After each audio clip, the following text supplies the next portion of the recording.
앞서 리포트를 통해 확인해봤듯이 북한에서는 5차 핵실험 징후가 속속 포착되고 있습니다. 그런데 당 대회를 앞두고 해외 인사 초청 외교랄지 대규모 행사 준비 동향은 포착되지 않고 있습니다. 그 이유가 무엇일까요? 전옥현 국정원 제1차장, 한국국가전략연구원의 문성묵 통일전략센터장과 함께 자세한 얘기 나눠보겠습니다. 안녕하세요. 네, 안녕하십니까? 북한의 함경북도 풍계리 핵실험장에서 5차 핵실험 징후들이 포착되고 있습니다. 과거부터 북한은 이곳에서 핵실험을 진행해 왔는데 왜 이곳을 핵실험 장소로 선택한 겁니까? 예, 제가 생각할 때는 아마 그 풍계리 지역이 핵실험에 가장 적합한 그런 조건을 갖추고 있다고 판단하고 있는 것 같아요. 네. 지리적으로 보면은 평양에서 멀죠. 또 이 사람들이 사는 곳과 멀리 떨어져 있고 대부분 거기 풍계리 핵실험장 인근에 만탑산이라고 하는 산이 있는데 그 산 인근 지역이 되게 2,000고지가 넘는 아주 고지대로 돼 있고 그 집안이 화강암, 단단한 화강암으로 돼 있어서 지하 갱도를 파고 콘크리트 갱도를 파고 네. 실험을 해도 균열되거나 방사능 유출이 상대적으로 적다는 판단 때문에 그것을 정한 것 같고요. 네. 그래서 거기에서 말씀하신 대로 4차례 핵실험이 이어졌고 그곳에는 갱도와 그 지원시설, 네. 각종 부대 시설들이 갖춰져 있기 때문에 앞으로도 만약에 핵실험을 한다면 네. 그곳에서 할 가능성이 높다고 볼 수 있겠죠. 지리적 조건이 상당히 좋기 때문에 이번에도 풍계리에서 핵실험을 할 가능성이 높다라고 네, 그러니까 지금 보시는군요. 우리 이제 한미 정보 당국에서 각종 정찰 자산을 통해서 또 38로스에서도 분석을 내놓고 있죠. 이 김정은이가 지난달 15일 날 핵탄두 실험 언급을 한 이후에 특히 그 지역에서의 차량 움직임이라든지 인원의 움직임이라든지 그런 준비 활동이 네. 과거에 비해서 2~3배 늘어났다. 따라서 이것이 5차 핵실험으로 이어지는 것이 아니냐라고 하는 그런 분석들을 지금 하고 있는 것이죠. 네. 그 시간을 좀 살펴보면 북한은 지난 4번의 핵실험을 대부분 오전에 실시했습니다. 지하에서 핵실험을 하면 기상의 영향도 많이 받지 않을 텐데 왜 이렇게 오전에 핵실험을 하는 겁니까? 그렇죠. 지금 이제 말씀하신 대로 인공위성을 발생할 때는 지상의 기후 여건이 상당한 영향을 주는데 이건 지하 핵실험이기 때문에 기상 조건하고는 전혀 관계가 없습니다.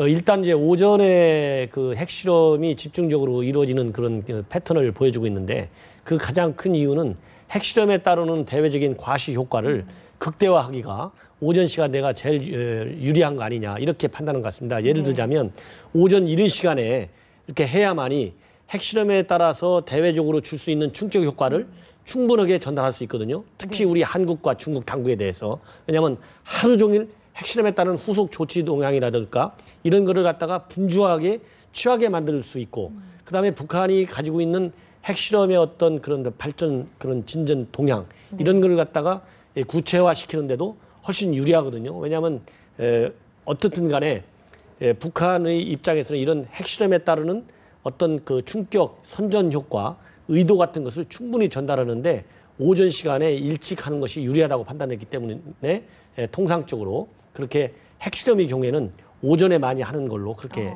경향성을 보여주고 있는 것 같습니다. 네. 핵실험 관련 보도들도 오전에 하면 하루 종일 쏟아져 나오니까요. 네, 그렇다면 이번 핵실험도 오전에 할 가능성이 좀 클 것 같은데요. 핵실험을 하게 된다면 어떤 방법으로 진행이 되는 겁니까? 네, 말씀하신 대로 오전 시간대 그동안 4차례 핵실험이 대개 오전 10시에서부터 12시 사이에 이제 이루어졌거든요. 역시 그 시간을 선정하는 것은 정치적인 효과를 극대화시키기 위한 그런 선택이라고 볼 수 있는데 또 북한은 과거에 또 미사일을 쏘고 할 때 보면은 미국 시간을 고려해서 미국 아침에 출근 시간대를 고려해 가지고 이 시간을 선택하는 경우도 있었거든요. 그런 걸로 봤을 때는 과거의 핵실험이 3년 대략 주기로 이어졌는데 이번에 만약에 한다면 한 3~4개월밖에 안 되거든요. 기존의 패턴을 깨는 겁니다. 그런 차원에서 보면 시간대도 만약에 미국의 시간대를 생각한다면 자정을 무렵에서 할 가능성도 배제할 수는 없다. 이제 이런 건데 그건 뭐 김정은이 마음에 달려 있겠죠. 그렇겠죠. 그러면 방법은 뭐냐? 방법이 여러 가지 있을 수 있습니다. 최근에 국방부 이 문상균 대변인이 그런 언급을 했지요. 다시 말하면 핵물질을 실어서 이 지하에서 핵실험을 할 수도 있고 핵물질을 제외한 기폭작지 실험을 대기권에서 할 수도 있다. 그러나 지금으로서는 지하에서 핵실험할 가능성이 많다. 네. 그런데 지하에서 핵실험을 하더라도 두 가지 방법이 있다. 하나는 기존의 방식대로 핵물질의 기폭장치를 결합시켜서 이 폭발 실험을 하는 이런 방법이 있고, 또 한 가지 방법은 이제 이 핵물질과 기폭장치가 결합된 상태에서 네. 그 탄두를 폭발시키는 그런 형태의 이 실험이 있을 수 있는데, 후자일 가능성에 더 무게를 둔다. 왜냐하면 김정은이가 핵탄두 실험을 해라, 많이 해라, 위력을 과시하기 위해서 또 핵탄두를 실을 수 있는 탄도미사일 발사 실험을 계속해라, 이런 지시를 3월 15일 날 했거든요. 결국은 그 지시를 이행하기 위한 것도 있고 네. 또 기존의 방식보다 더 진전된 그런 기술 수준을 과시하기 위한 그런 차원에서 할 수 있는데, 중요한 거는 지하에서 실험이 이루어진다면 사실은 그 위력, 지진파를 통해서 그 위력을 알 수는 있으나 그 물질이나 방식이나 이런 것들을 정확히 우리가 확인해내기 어렵다는 그런 제한점도 있는 것 같습니다. 네. 핵탄두 폭파 실험인지 핵물질을 기존과 같이 기폭장치에 연결된 것인지 우리가 알 길은 없다는 말씀이신 거죠? 그렇죠. 그렇게 보고 있는 것 같습니다. 네. 그런 한계는 좀 있을 것 같은데요. 5차 핵실험이 이렇게 예고된 상황에서 중국의 동향도 궁금합니다. 이 4차 핵실험 때는 북한이 중국에 통보를 하지 않았다고 하는데, 지금 중국에서 뭔가를 좀 파악을 하고 있다면 좀 더 강력한 메시지를 보낼 필요가 있지 않을까요? 제가 보기에는 지금 현재 38 노스를 통한 그런 상업 위성을 통해서 이 관찰된 이 감시한 내용이 이제 우리 국내 언론에 많이 보도되고 있고, 정부 당국에서 다양한 방법으로 파악하고 있는 그런 핵실험 징후 동향은 현재 공개적으로는 알려져 있지 않거든요. 이렇다고 본다면 중국 정부도 38 노스가 됐든 아니면 중국이 독자적으로 운영하고 있는 어떤 정보 감시 자산에 의해서 핵실험 징후 동향을 충분하게 파악하고 있을 것이다. 그러나 중요한 것은 지난해 4차 핵실험 때와 같이 이번에도 중국 당국에 대해서마저도 북한이 통보하지 않고 전격적으로 단행할 것이냐 말 것이냐, 이런 것이 이제 우리 언론이라든가 우리 국민들이 관심을 갖고 있는 부분 중에 하나인데, 제가 보기에는 현재의 북중 관계가 지난 4차 핵실험 당시보다도 더 나빠졌거든요. 굉장히 경색되어 있고 거의 양국 간의 고위 관리들의 어떤 그런 그 방문 외교라든가 이런 것도 거의 단절되어 있기 때문에 사실상 외교 관계가 현재 동결되어 있는 거나 마찬가지입니다. 이런 경색 국면에서 김정은이가 과연 5차 핵실험을 만약 한다면 그런 하겠다고 하는 것을 사전에 중국에 통보할 것이냐, 저는 그럴 가능성은 굉장히 희박하다. 오히려 현재와 같이 북중 관계가 경색돼 있고 또 중국이 나름대로 이런 유엔 차원의 대북 제재에 동참하겠다는 의사를 분명하게 표시하고 있는 현재의 상황에서는 북한이 중국에 대해서 비우호적이고 비협조적으로 나가면 나갈수록 북한이 중국에 대해서 갖는 외교적인 가치가 높다고 김정은이는 판단할 가능성이 굉장히 높습니다. 그렇기 때문에 이번에 만약에 5차 핵실험을 당 대회 전후에 한다면 전격적으로 기습적으로 할 가능성이 저는 더 크다. 저는 그렇게 봅니다. 네. 그런데 이런 상황에서 교도통신 보도를 보면 북한의 고위 관료가 러시아를 방문해서 5차 핵실험을 감행할 것을 시사를 했다고 합니다. 이게 신빙성이 있다면 중국을 건너뛰고 러시아에 간 거거든요. 그렇죠. 말씀하신 대로 지금 이제 북중 관계가 아주 극도로 악화돼 있죠. 특히 최근에 북한이 보도한 내용을 보면 중국을 마치 미국을 따라서 북한을 제재하는 그 제재 책동에 그대로 굴종하고 따라갔다 하는 식으로 중국을 비방하고 있고 비판하고 있고, 특히나 이 북한 중국에 있는 북한 식당 종업원이 집단으로 탈북을 해서 대한민국으로 귀순한 이 사건과 관련해서도 아마 북한으로서는 중국에 대해서 대단히 서운한 감을 가지고 있는 것 같아요. 그런 차원에서 우리 차장님 말씀하신 대로 북한이 뭐 중국에게 사전에 통보할 가능성은 저도 별로 없다고 생각을 하고, 다만 그렇다면 교도통신 보도가 사실이라면 그럼 러시아에 가서는 그런 얘기를 했다는 거예요. 그러니까 7차 당대회 우리의 위력을 우습게 본다면 7차 당대회 이전에 더 큰 위력을 보게 될 것이다 하는 식으로 언급하면서 사실상 장거리 미사일 발사라든지 또는 추가 핵실험 가능성을 시사했다는 얘기거든요. 네. 그렇다면 이 북한으로서는 중국과의 관계는 불편하지만 러시아와의 관계에 대해서는 좀 공을 들이고 있는 것 같아요. 아마 그래서 그런지 지난번에 안보리 결의 2270호가 채택되는 과정에서 막판에 러시아가 네, 브레이크를 그랬죠. 걸었던 기억이 나시죠?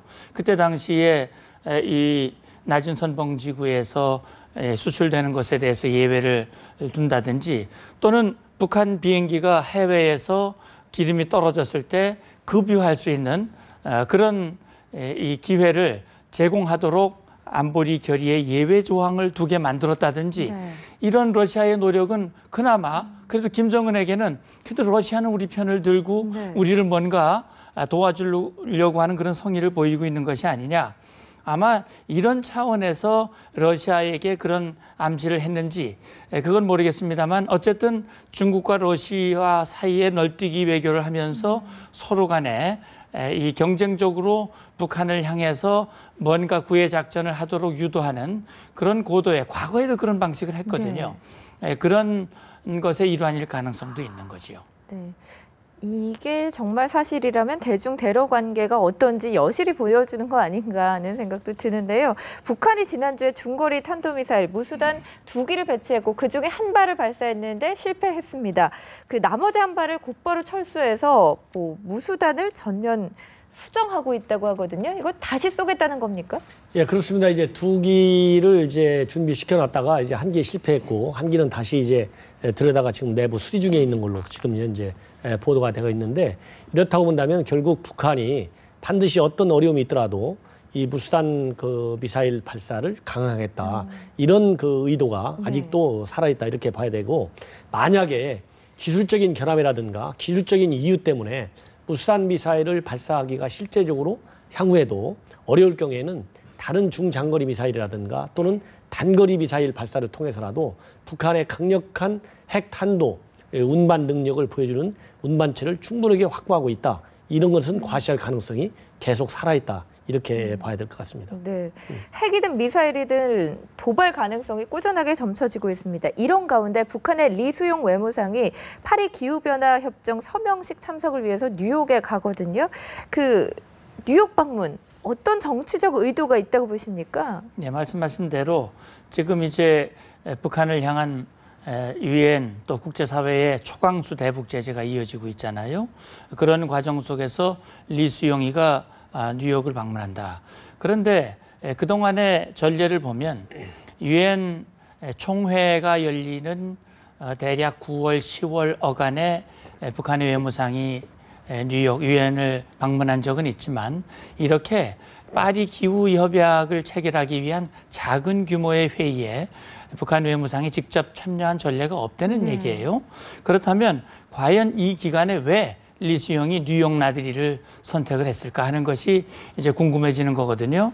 아마 제가 생각할 때는 몇 가지 의도가 있을 것 같습니다. 나름대로 지금 국제사회의 대북 제재, 강력한 대북 제재가 이어진다 하더라도 우리는 아무런 영향을 받지 않는다. 다시 말하면 우리는 건재하다라고 하는 그런 존재감을 국제사회에 과시하고자 하는 의도가 있지 않을까 하는 것이 첫 번째 이 추정이고요.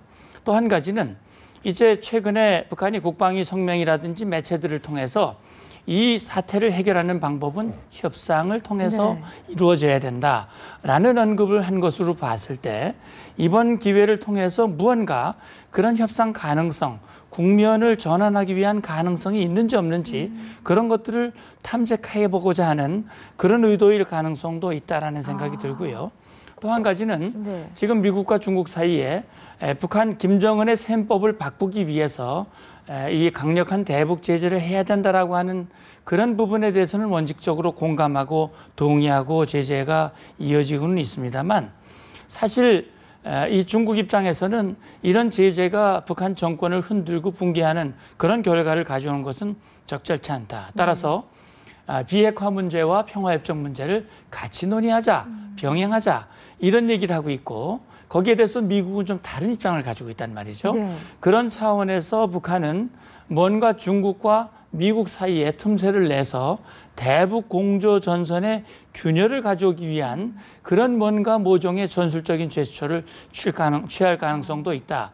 그것이 이제 5월 초에 있을 당 대회 때 어떤 모습으로 보일 것이냐 하는 것이 이제 우리의 관심사인데 네. 리수용의 뉴욕 방문은 그런 몇 가지의 관전 포인트를 가지고 우리가 좀 봐야 되지 않을까 하는 그런 생각이 듭니다. 네.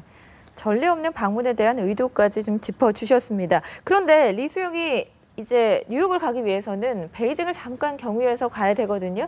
짧은 시간이지만 이곳에서 뭐 중국의 고위 당국자들을 만난다든지 접촉할 가능성은 없습니까? 제가 보기에는 이제 앞에서 우리 문성국 의원께서 좋은 설명을 해줬는데 거기하고 이제 같이 연계를 시켜서 이제 해석을 한다면 정상적으로 본다면은 북중 관계가 만약 정상적으로 현재 상태에 놓여 있다 이렇게 한다면 어떤 이유가 됐든 간에 네. 짧은 만남이라도 북중 간의 어떤 외교적인 접촉의 가능성이 있다고 봐야 됩니다. 그러나 앞에서 말씀드린 대로 북중 관계가 굉장히 경색되어 있기 네. 때문에 방미길이든 아니면 귀로든 중국 당국자들과 접촉할 가능성은 굉장히 희박하다고 저는 봅니다. 특히 왜냐하면 북경과 뉴욕이 갖는 비중이 달라요. 양자 차원에서의 비중도 다르거니와 국제정치 무대에서 뉴욕이 갖는 어떤 정치적 외교적 위상과 북경이 갖는 위상은 하늘과 땅 사이로 다릅니다. 네. 특히 뉴욕 방문에 초점을 갖추고 갔겠 이유 중에 하나는 가장 큰 틀은 바로 뭐냐? 바로 북한이 국제사회로부터의 고립을 탈피할 수 있는 외교 무대의 장으로 뉴욕을 다시 한번 급히 활용하고 싶은 겁니다. 네. 그 이유는 바로 당 대회를 앞두고 국제사회에 김정은의 체제가 완전하게 성공 안착을 했고 김정은 시대가 명실상부하게 열린다는 것을 선전하고 싶은데 현재와 같은 제재 일변도의 국제사회의 분위기를 그대로 놔둘 경우에는 그런 축제 분위기를 띄우는데 굉장히 어려워요. 그렇기 때문에 리수용이라는 외상이 가가지고 뉴욕이라고 하는 아주 큰 상징적인 외교 무대에서 그런 축제 분위기를 띄우고 싶은 그래서 국제적인 고립부터 탈피하고 싶은 그런 계획이 있기 때문에 뉴욕을 가는 거거든요. 그러나 그런 외교적인 무게감이 북경에서는 없습니다. 양자 차원에서는 있지만은 양자 차원의 외교적 의미를 살릴 수 있는 관계가 아니기 때문에요. 그렇기 때문에 북경은 그냥 경유만 하고 내부적으로 북한 외교관들과 리수용 간의 내부적인 어떤 미팅 같은 것은 충분히 있겠지만은 북중 간의 외교적인 교섭다운 그런 접촉은 있을 가능성이 굉장히 희박하다. 저는 그렇게 봅니다. 네. 뉴욕에 집중할 것이다. 뉴욕에서 뭔가 물밑 접촉이 되고 성과가 난다면 어떤 국면 전환이 확 이루어질 수도 있겠네요. 이때는 부분이 그렇지만은 현재 제재 국면이 과거 어느 때보다도 굉장히 강한 압박 국면으로 국제사회가 완전히 일치돼 있거든요. 네. 어떻게 됐든지 간에 러시아와 중국이 현재 동참하고 있지 않습니까? 이런 강력한 대북 압박에. 그렇기 때문에 현재 굉장히 침체되어 있다. 이렇게 본다면 리수용이가 어떤 앞에서 말씀드렸는데 어떤 평화 공세적인 측면에서 가서 어떤 대미 협상 또 평화 협정 이런 문제를 거론하든 안 하든 또 당 대회를 앞둔 어떤 축제 비용을 띄우든 안 띄우든 고립에서 탈피하려는 어떤 외교적인 제스처를 취하든 안 취하든 간에 외교 무대에서 리수용이가 생각하는 북한이 생각하는 어떤 상징적인 효과를 거두기는 굉장히 어렵다고 보여집니다. 네, 뭔가를 얻어내기는 힘들 것이다라는 분석까지 들어봤습니다. 그 당대회 준비 상황이 상당히 북한에서 미진해서 그런지 김정은이 더욱더 군사적 수위를 높이는 건 아닌지 우려가 되거든요. 앞으로 어떤 행보를 보일 것을 전망하십니까? 예, 말씀하신 대로 당대회라고 하는 것은 36년 만에 열리는 것이고 당대회에 제일 먼저 순서가 그동안의 사업을 총화하는 것이거든요. 총화는 이제 평가하는 거거든요. 그동안의 업적을 평가하는 것인데 사실 김정은으로서는 경제적인 성과를 내놓을 만한 것이 없습니다. 여러 가지 뭐 이 스키장이라든지 뭐 놀이시설이라든지 건물, 아파트 건물 지은 거 이런 거 외에는 사실 북한의 경제를 발전시킬 만한 그런 업적이 없거든요. 그러니까 지금 내놓을 만한 것은 강력한 위력을 가진 억제력, 핵억제력, 미사일, 인공위성 아마 이런 것들을 부각시키려고 그럴 거예요. 그런 차원에서 봤을 때 지금 국제사회가 우려하는 추가 핵실험이라든지 또 추가 미사일 발사라든지 이런 걸 통해서 뭔가 존재감을 과시하고 내부 결속을 도모하기 위한 그런 무모한 도발로 이어질 가능성, 그런 것들을 유념해 봐야 되지 않을까 하는 생각이 듭니다. 네. 그러니까 도발할 가능성이 높다라는 분석이신데요. 어떤 전망하고 예, 그렇습니다. 저도 계실까요? 뭐 비슷한 생각을 가지고 있는데 이번 당 대회의 주 목적이 이제 체제 결속력을 높이는 거가 이제 기본적인 거거든요. 그렇기 때문에 체제 결속력을 높이기 위해서 내부적으로는 어떤 축제 분위기를 고양시켰지만은 외부적으로는 위기 조성, 긴장을 유발해 가지고 체제의 결속력을 높이려는 그런 계기로 활용할 가능성이 높다고 봅니다. 네. 자, 두 분 말씀 여기서 정리하겠습니다. 전옥현 전 국정원 제1차장, 문성묵 통일전략센터장과 함께 이야기 나눠봤습니다. 오늘 고맙습니다. 감사합니다.